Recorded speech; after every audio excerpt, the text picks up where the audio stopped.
CTV News at 6 with Joe Perkins.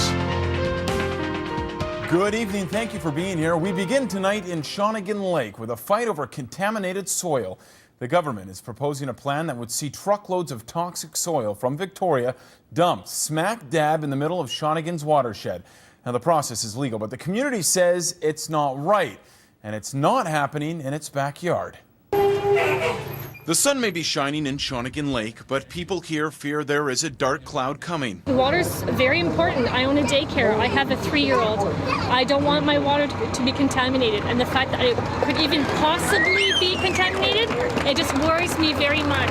Their fear is echoed by many in the community. Shawnigan Lake supporters furious over a plan to dump contaminated soil into this quarry. People have been coming up here since 1905, drinking the water, swimming, and we still do. So it's really disrespectful. The Environment Ministry has issued a draft permit to a Vancouver Island company. If approved, South Island Aggregates Limited will have the green light to dump 100,000 tons of contaminated soil into this site every year for the next 50 years. In essence, it's like putting all that toxic material in a plastic bag at the top of your watershed. Toxic material, he says, contaminated with chlorine and sodium. Hardly comforting news for the more than 7,000 people who expect clean water. The watershed is very, very important. You know, we drink it, we swim in it, we shower in it. No! One more time! No! Similar concerns were presented Monday when the community made its first public appeal.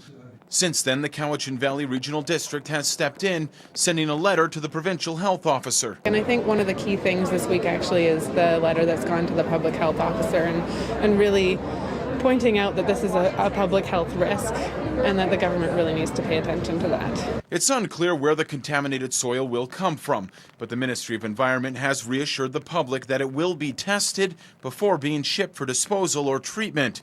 The province has also extended the period for public comment from 2 to 3 weeks. With less than 2 weeks left, there are plenty of comments and questions. And who will pay who will pay the insurance to protect us if that ever went through? On Tuesday, opponents are heading to Victoria. It's those who show up will make a difference. Thank you very much. To make sure the province hears their concerns in person before it's too late.